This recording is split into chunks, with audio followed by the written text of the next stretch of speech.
I'm definitely getting like a day drinking vibe. Like I'm already feeling like I'm like, yeah, no, I could take this down in an afternoon. Everything I for make, sure. I wanted to be able to be enjoyed during the day. This is a real daytime brunch girly. It is. I know this girl. It is. I am this girl. You bring this, and all your girlfriends are like, you're bringing the wine every time.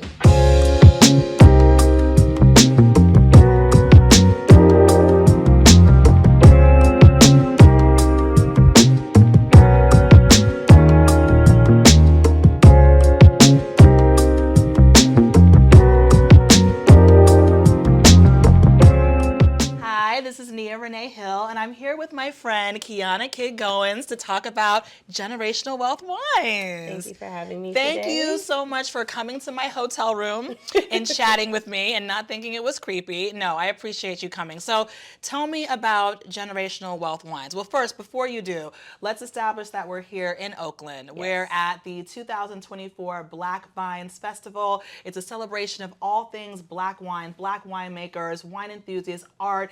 It's for everyone to share, but we're here to highlight the black winemakers. Absolutely. And for me, that's something that I'm super passionate about. So when I met you, you and I met at an intimate wine event in Malibu. Yes. At a black female-owned gallery, and it was such a pleasure to meet you. So when I found out you were coming to this, I was like, oh, we're gonna be chatting a little bit. So back to generational wealth wine. So tell us about your wine. How long have you been making wine? It was a pandemic baby, and so I started. I also have a pandemic baby. I have to preface it with it was a pandemic baby. Mm-hmm. So I started the company in 2021. Yep. And we released our first varietal, which was our Rosecrans Rosé in 2022. Mm-hmm. And then now we have our second varietal, our Crenshaw Chardonnay, which released in November of 2023. Crenshaw Chardonnay, yes. Rosecrans Rosé. Yes. That sounds very LA to me. It's very LA. It is my tribute to my hometown. Yeah. It's very LA. But coincidentally, like everywhere we go, San Diego, Santa Barbara, people have streets by those names. And so they're like, I remember Palm Springs. People were telling me that they have streets with similar names. So, oh, wow. Yeah, it's not just a LA thing. I love it. Learned that. We've expanded. So what got you into winemaking? How did this process start for you? My husband would say it was a long process after. They always say that, though. Yes. I was like, well, I just started during the pandemic. He's like, no, you started about 15 years ago. Mm-hmm. Out of college, when I entered grad school, I was just fascinated by wine. Mm-hmm. He and I had started dating, and apparently I had him drive me all up and down the coast of California, discovering all of the wine countries, and I was in search of like female-owned wineries and black-owned wineries. Yep. That was really what I was looking for when we were out, and it was so few and far between that I was like, I need to do some more research. I need to get the information, bring it back, like share with my community. So fast forward to a couple of years before the pandemic, I started hosting wine tasting events in public, wine yoga, wine Zumba, sip and wine paint. Yoga? Yes. How am I supposed to do yoga if I'm like sipping on the Rosecrans and the Crenshaw? They incorporate the wine glass into the poses. Stop. I'm serious. And like so how? You have to, tree pose with your cup in the air. You have to balance with the wine. With the wine in it. With the wine in the cup. And not spill it. And no one's ever spilled. Wow. You can use a straw. I feel like I need to do that. I feel like I need to try that. Wine yoga is coming back. People have been asking for it. Let's bring it back. Are you going to lead it? Are you going to like host it? Because if you do, I'll be there. No, I participate. Yeah. I'm more like I facilitate the things and then I jump on the floor and participate. Got you. But yes, we did wine yoga. I started doing Wine Down Wednesday in my backyard. So everybody would bring a bottle. We would do like blind tastings and sharing tastings. And I do trivia and give away prizes. And that's people were like, this is your passion. Yeah. You got to find out how to get paid for it. So I became that part. Right. So I was like, okay, research.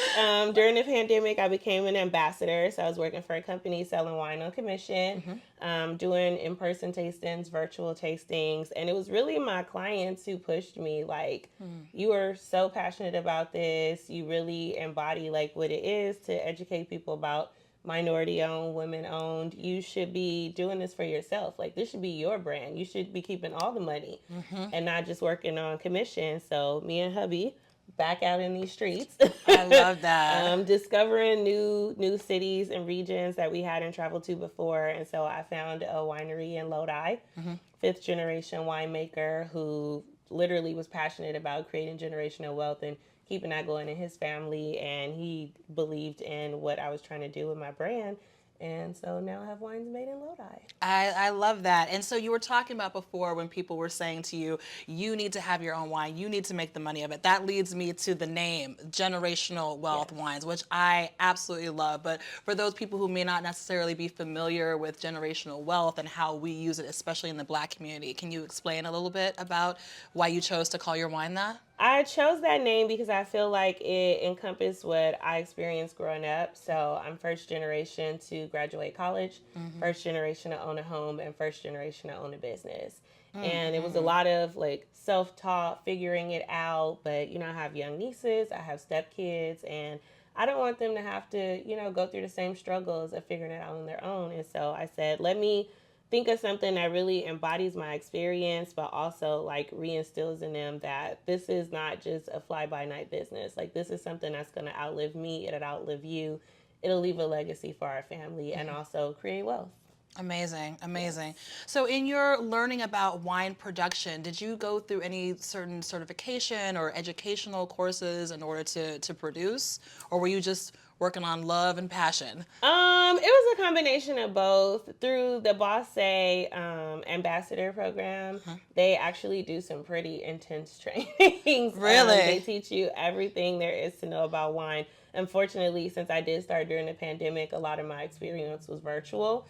And so I would just take the things that I learned like in my virtual trainings out into wine country, me and my friends traveling everywhere and just meeting with winemakers and wine producers and kind of experiencing the things that I learned and putting it to the test so I could really get the hands-on opportunity to bring those lessons to life. And I did do some studying for my certification. I haven't taken my exam, but that is forthcoming. Yep. Everything in time. Yes, of course. But I would say it was a combination of just like virtual training, self-taught, self-educated. During the pandemic, I had a lot of time, so I was able to like read articles and books and sign up for online courses and participate in these focus groups and just anything that had to do with wine during that time. I was a part of it. Yeah. And so, again, taking that knowledge out into my events and sharing it in my community through different educational sources. So, when you started to produce in Lodi, which is in Northern California, yes? Were you there to sort of experience the grapes and that whole process to see it made? Yes. It is a far longer and detail-oriented process than I ever imagined. It's a very dirty process. Yes, like literally. Like literally dirty. Literally dirt and bugs and these little like field mice and all these things that I'm like, whoa. Critters. I didn't realize what I was getting myself into. And so I found that I'm more like of the behind the scenes person. Like, right. Let me taste it. Let me just blend these. You're not trying to like really get in it. Yes, that's a whole other aspect of the labor of making wine. And it's a separate skill as well. It's very labor intensive. Yeah. It's very scientific and it's very time consuming. And obviously I don't have a winery, so there aren't many places that are going to be like, oh, come in and touch all my stuff and, make these mistakes. Yes. Yeah. So, I get that. I work very closely with the winemaker at our winery to produce the wines and just make sure that the flavor profile is reflective of myself and also what my customers like, which is typically Stella Rosa. But we're, a step above. We're elevating their palate through generational wines. That's what I'm talking about. Let's elevate the palate. So speaking of the palate, talk to me about what you brought me today. So today we have our Crenshaw Chardonnay. It is a 13.5% ABV Chardonnay. It's a pure Chardonnay. It is aged in French oak. So we do get the traditional butteriness of a Chardonnay, but we also get citrus notes on the palate. We're going to get pear. It's very fruit forward. And so a lot of people tend to shy away from Chardonnay because it's overly oaked and it's overly buttery, but we don't have those characteristics in our wine. So we consider it like a neutral, perfectly balanced Chardonnay. And so we've been able to sway a little the non-Chardonnay drinkers over to the Chardonnay side. I gotta be honest with you. You don't like Chardonnay. Well, it's not my favorite because of the butteriness. Yes. And the thing is, I love buttery things in food. I love cheese. I love butter, obviously, but I love cheese. I love anything creamy and buttery. Pasta, that's all those. I love that rich flavor. But I think when I drink wine, I want something that's a little bit more... What's the word? I'm still sort of learning how to describe. People like the acidity. They like the bite. Yes, that's what it is. I like more of a bite. I like more of a moment with it, as opposed to something that's sort of lingering on the tongue and in the mouth. Like, it's just not necessarily what I crave in a wine. But I'm excited to try this, and I'm very excited that you said that you were kind of going the other way with it. But you definitely will get the bite on the initial taste, and then it goes down smooth and creamy like a traditional Chardonnay. So it has both of the components that people like about a white. Okay. It has the bite on the forefront, and then it also goes down smooth like a traditional Chardonnay. So all right, well, I'm excited. Let's not talk about it. Let's be about it. I'm gonna let you open it and do the correct pour. We were talking about, the appropriate pour earlier. I mean, I guess we're sort of doing a tasting. This is kind of a tasting. We're not like going full in. I mean, we could. But we'll just do a little tasting. So a tasting you typically want to do between 1 to 2 ounces. Okay, yeah. Just enough to try it straight, and then if you had a pairing, you would taste the food and then have another sip of the wine after, just to see how the flavor may or may not alter with the food pairing. That's something that I have really learned in this past, couple of years of learning about wine, is that how different it can taste with a food pairing, and they're really meant to go together. And so when people talk about, I don't really like wine, it all kind of tastes the same to me, I'm like, I feel like, A, what's the vessel that you're drinking it out of, and B, what are you eating with it, because that has so much to do with the flavor. And so whenever we go out, I always try to give recommendations of things that people can pair the Chardonnay with, and once I start naming my favorites, they're instantly like, I never thought that it could go with that. I'm like, everybody loves mac and cheese. I was about to say, would we have this with pasta? Yes. So any white cheese pasta, so preferably like a smoked Gouda mac and cheese. Oh my. Over a traditional cheddar, yes. Okay. Also amazing with baked brie. It's really good with like a scampi sauce or garlic butter. Like, those are all the finishes that really balance out what people don't like about a Chardonnay. So it really is all in the pairing. I wish I could have bought some dishes with us today. Next time we will. Shall we get it? Cheers to generational wealth. Yes, to wealth. Oh wait, yeah. Let me air it out a little bit. Talk to me about how important it is to swirl and to air it out. So traditionally, wines sit in the bottle for months to years. This is a 2022 Chardonnay, so it has been sitting up for quite some time. So you definitely want to swirl it for at least 15 to 20 seconds to aerate it before you sip it, just to release the full flavor profile and make sure you pick up all of those aromas on the nose. It smells divine. I will say, it's a beautiful, beautiful aroma. Thank you. Okay, here we go.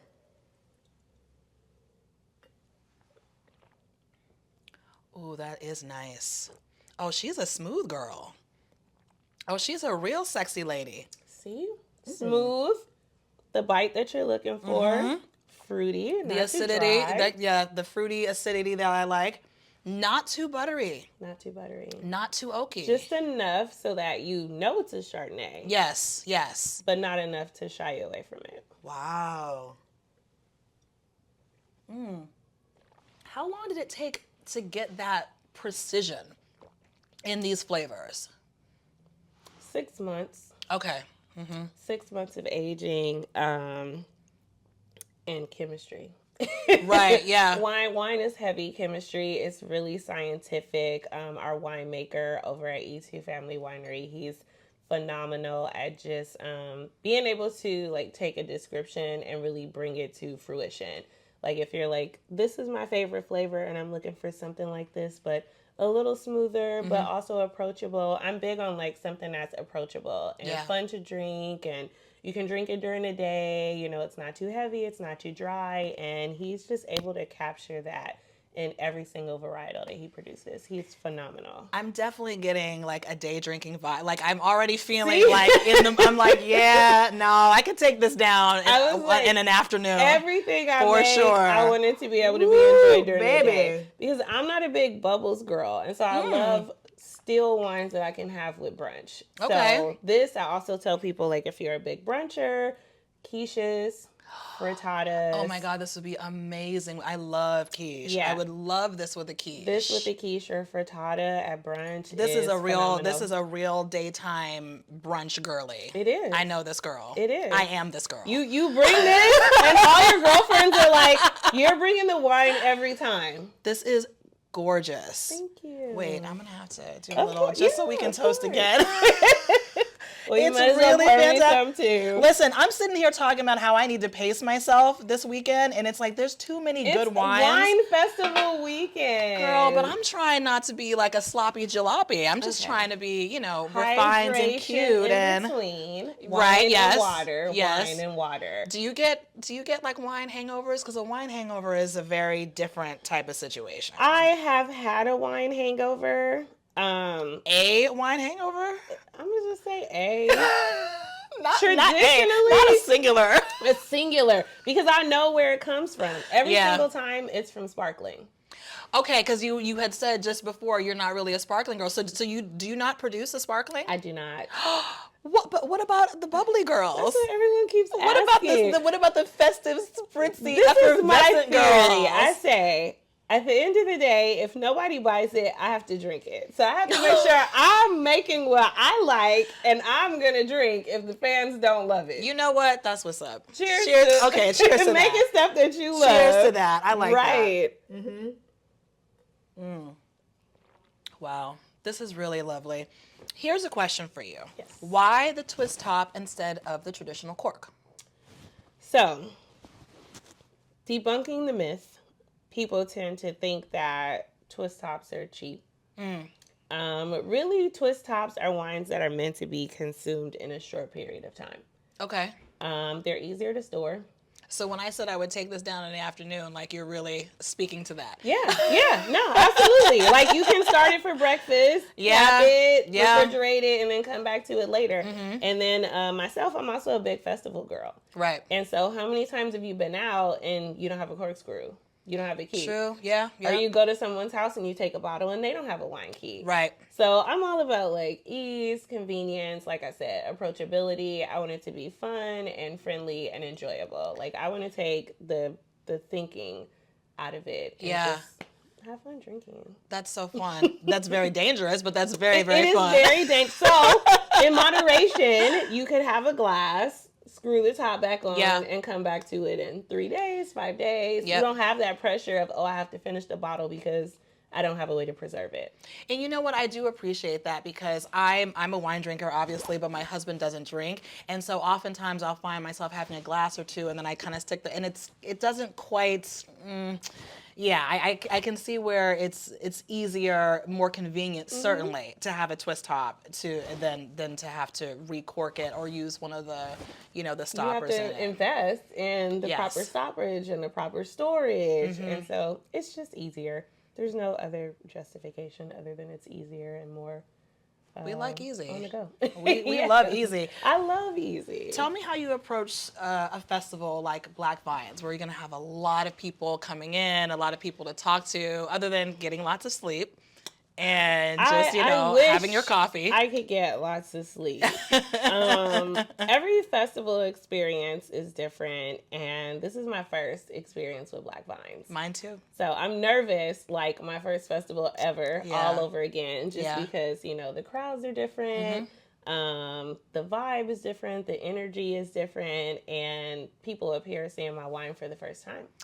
Yeah. So I don't know how they're going to react to it. And then being in a room of primarily Black winemakers, like traditionally when I go to festivals, I may be one of 2 or 3 Black vendors. So we're usually the minority. Yeah. People are seeking us out. they're coming there for us. They're looking for us. We're here, it's a level playing field. Because it's all Black winemakers. So I don't know. I'm nervous. Listen, I think if this is any indication, I think you're going to be just fine. I think just based on the Toast to Black Bubbles that I went to last night, the sense of community and excitement about discovering all the different brands and all the different winemakers, it's at an all-time high. So I think you're going to have an amazing day tomorrow. And I can't wait to see everyone enjoy. They're going to really love this. What else are you going to have? You're going to have Chardonnay. What else are you going to have tomorrow? We're just doing our Chardonnay. We did our rosé for a year. We did 13 months at festivals with the rosé, and so I really wanted to put that to the side and give the Chardonnay an opportunity to shine. People already know the rosé; they're familiar with it. They'll come just for that, and not even try the Chardonnay because they know that they love that and they'll stick to that. So this time when they want them to come, when they come, I want them to not have the option to say, I know I love the rosé, so I'll stay there. Right. We don't have the rosé, so would you like to try something new? Yes, that's good. I think it pushes people to be outside of their comfort zone, which is a great way to sort of describe what I'm going through with your Chardonnay. Yes. Because it's definitely something that I'm like, I prefer, like, if I'm going to do white, something like a... why can't I think of it right now? A Sauvignon Blanc, Pinot Grigio. That's what I was going to say. Pinot Grigio. I definitely love rosé. I love sparkling rosé too. I don't know. Maybe in the next couple years or so, I can convince you to do a little sparkling. Cause listen, the girlies like the sparkling. The girlies like it. However, I'm in my flavor profile, sparkling's down at the bottom. And you know what, though? I have to say, I appreciate you, like, sticking to, like, what the things that you're passionate about. And not as much as you want to please the consumer, I think, as an artist, because I do feel that chefs and winemakers are artists. It's just, this is your chosen canvas, your chosen medium.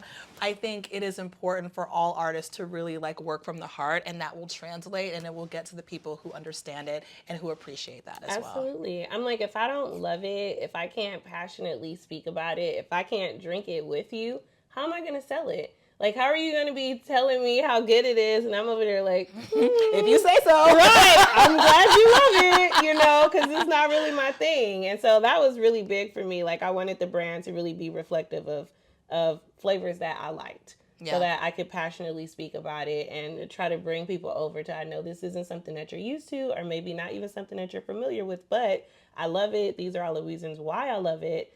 Give it a try. Yeah. And maybe you'll discover something you like. Because there is no bad varietal. I just say you haven't found the brand for you. Yeah. I mean, there's hundreds of thousands Chardonnays. So there's a good Chardonnay out there for you somewhere. You just haven't found it yet. So it might be in this bottle. I think I found it. Oh, hey. Thank you for sharing with me. And thank you for coming and chatting with me. I can't wait to see you tomorrow. Thank you so much. It's going to be great. Thanks for joining, everybody. This is really good. Thank you. It's delicious.